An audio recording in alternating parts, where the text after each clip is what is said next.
Hello students, welcome to online classes. देखिए, previous class में अपन कवि देव द्वारा रचित सवैया पढ़ रहे थे, तो आज भी अपन कवि देव द्वारा रचित सवैया ही पढ़ेंगे।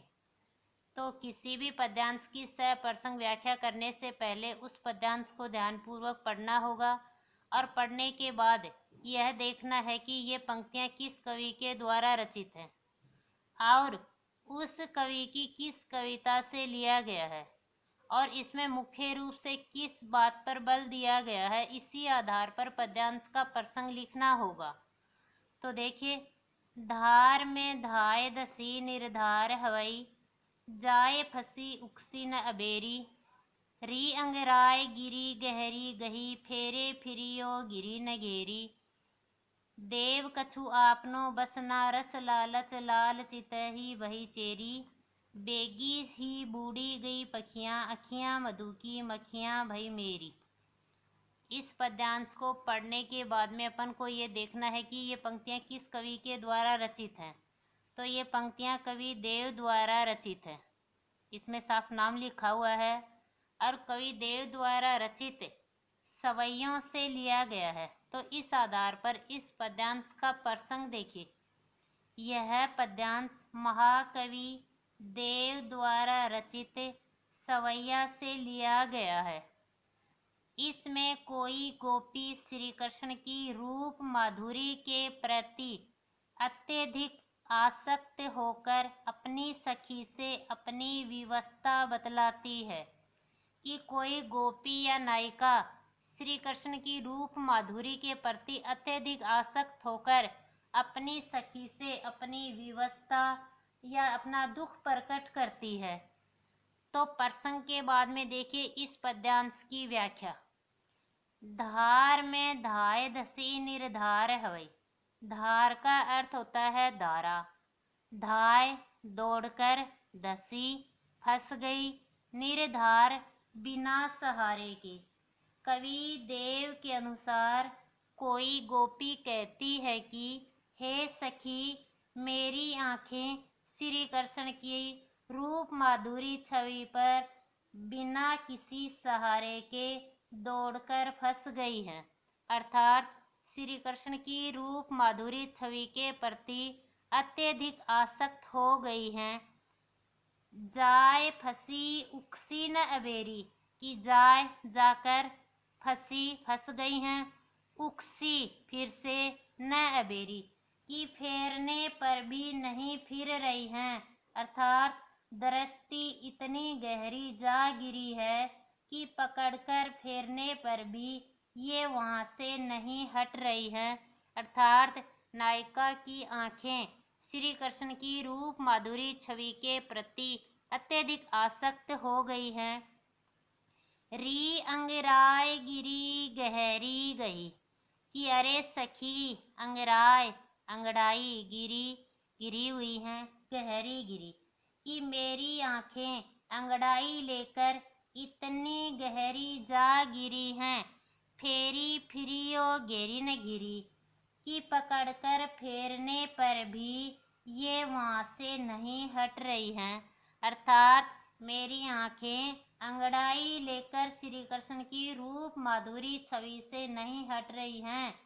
अर्थात मैंने इन्हें घेर कर पकड़ने का काफी प्रयास किया, परंतु ये घेरने पर भी नहीं घिर सकी।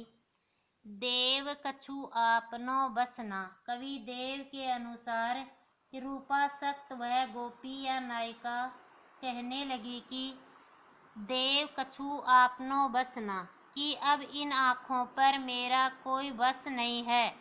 रस लालच लाल चितई भई चेरी। चेरी का अर्थ होता है दासी, कि रूप रस की लालची ये आँखें श्री कृष्ण की रूप माधुरी छवि की दासी हो गई हैं, कि ये मेरी आँखें तो मधुमक्खियों के समान बन गई हैं। बेगी ही बूढ़ी गई पखियाँ, कि जिस प्रकार से मधुमक्खियाँ शहद पर रसासिक्त होकर वहाँ से हट नहीं पाती हैं, उसी प्रकार ये मेरी आँखें तो मधुमक्खियों के समान बन गई हैं। अखियाँ मधु की मक्खियाँ भई मेरी, कि ये मेरी आँखें श्री कृष्ण की रूप माधुरी छवि के प्रति अत्यधिक आसक्त हो गई हैं और कोशिश करने पर भी वहाँ से निकल नहीं पा रही हैं। जिस प्रकार मधुमक्खी के पंख रसासिक्त होकर शहद में डूब जाते हैं, निकालने का प्रयास करने पर भी वे वहाँ से नहीं निकल पाते हैं, उसी प्रकार ये मेरी आँखें भी श्री कृष्ण की रूप माधुरी छवि के प्रति अत्यधिक आसक्त हो गई हैं, वहाँ से दृष्टि हटाने पर भी नहीं हट रही है। तो इस व्याख्या के बाद में देखिए इस पद्यांश का विशेष कि इसमें मुख्य रूप से किन किन बातों पर बल दिया गया है। इसमें नायिका या गोपी आँखों की व्यवस्था बतलाती है कि इसमें कि आँखों पर किसी का कोई वश नहीं है, कि वो जिसके प्रति आसक्त होती हैं मन भी उसी के प्रति आसक्त हो जाता है। इसमें श्रृंगार रस के रूप वर्णन के द्वारा प्रेम भाव के आकर्षण का वर्णन स्वाभाविक रूप से किया गया है।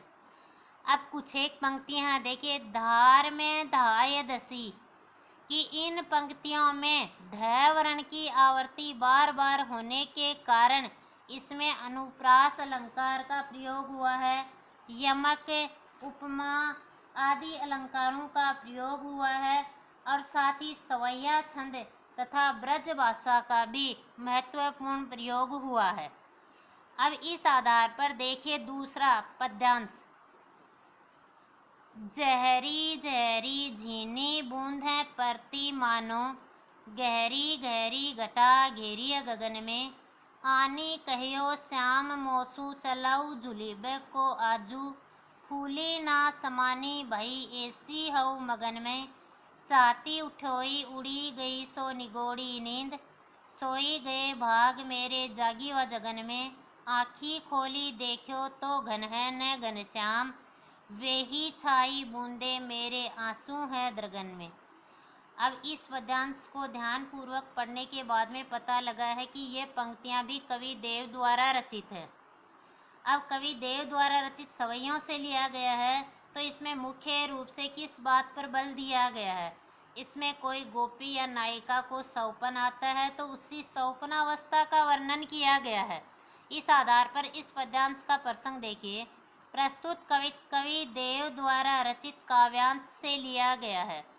इसमें कोई गोपी अपनी सौपनावस्था का वर्णन कर श्री कृष्ण के प्रति अपनी प्रेमासक्ति व्यक्त करती हैं, कि कोई गोपी या नायिका अपनी सौपनावस्था सौपन की अवस्था का वर्णन कर श्री कृष्ण के प्रति अपनी प्रेमासक्ति व्यक्त करती है।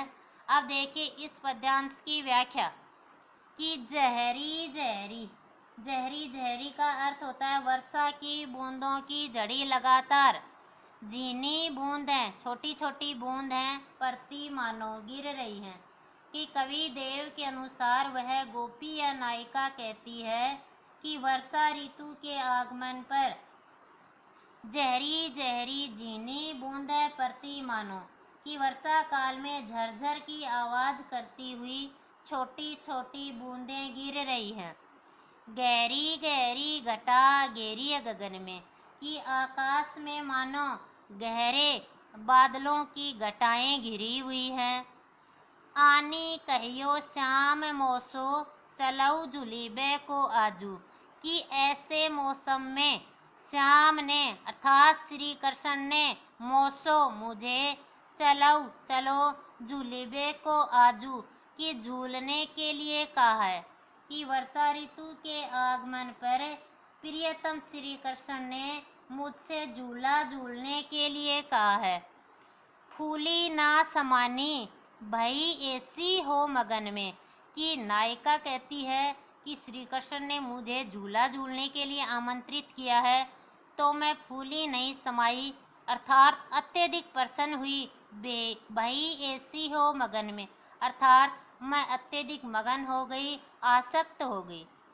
चाहती उठोई उड़ी गई सो निगोड़ी नींद, कि मैं चाहकर भी उठने का प्रयास किया तो उठी सौ निगोड़ी नींद, तो मेरी नींद है वो टूट गई। अर्थात मेरा भाग्य है वो समाप्त हो गया। सोई गए भाग मेरे जागी व जगन में, कि मेरी नींद टूटने से मेरा भाग्य है वो समाप्त हो गया। आंखें खोली देखो, कि आंखें खोलकर देखा तो घन है न घनश्याम। घन का अर्थ बादल, कि वहाँ न तो बादल थे न घनश्याम अर्थात न श्री कृष्ण थे। कि नायिका को सौपन में ही श्री कृष्ण ने झूला झूलने के लिए आमंत्रित किया था, तो नायिका अत्यधिक प्रसन्नचित हो गई और जैसे ही उसकी नींद टूटी तो उसने सोचा मेरा भाग्य है वो ही समाप्त हो गया। आंखें खोलकर देखा तो वहाँ न तो बादल थे और न ही श्री कृष्ण। वे ही छाई बूंदे मेरे आंसू दरगन में, कि वही वर्षा की बूंदों के स्थान पर मेरी आंखों से लगातार आंसू टपक रहे थे। अर्थात नींद खुलने से वियोग संयोग सुख है वो वियोग में बदल गया। इस कारण नायिका की आंखों से अश्रुधारा बहने लगी। अब इस पद्यांश की व्याख्या के बाद में देखिए इसका विशेष। इसमें नायिका के संयोग एवं वियोग दशा का चित्रण किया गया है। कि नायिका के संयोग एवं वियोग दशा का एक साथ चित्रण किस प्रकार से किया है। कि संयोग का अर्थ है कि उसे प्रियतम श्री कृष्ण ने झूला झूलने के लिए आमंत्रित किया तो संयोग सुख हुआ, और वही सुख है कुछ ही पल में नायिका की नींद टूट जाने से वो संयोग सुख है वो वियोग में बदल गया। इसमें वर्षा ऋतु का वर्णन किया गया है। कि वर्षा ऋतु के आगमन पर ही नायिका को श्री कृष्ण ने झूला झूलने के लिए आमंत्रित किया था, तो इसमें वर्षा ऋतु का वर्णन किया गया है। और वर्षा ऋतु का वर्णन के साथ साथ में देखिए, यदि कोई दो सेम शब्द हो जिस प्रकार से जहरी जहरी, गहरी गहरी, इन शब्दों में पुनरुक्ति प्रकाश अलंकार का प्रयोग हुआ है। कि दो यदि सेम वर्ड हो तो उनमें हमेशा के लिए पुनरुक्ति प्रकाश अलंकार का प्रयोग ही होगा। दो सेम वर्ड जहरी जहरी जीनी और सेम वर्णों की आवर्ती बार बार होने के कारण इसमें अनुप्रास अलंकार का प्रयोग हुआ है। कि सेम वर्णों की आवर्ती बार बार होने के कारण इसमें अनुप्रास अलंकार का प्रयोग हुआ है। और सेम वर्ड हो तो इसमें पुनरुक्ति प्रकाश अलंकार का प्रयोग हुआ है और इसमें कवित्व छंद का प्रयोग किया गया है। थैंक्स। आप हमारी ऑनलाइन क्लास को स्टेप बाय स्टेप पढ़ते रहना।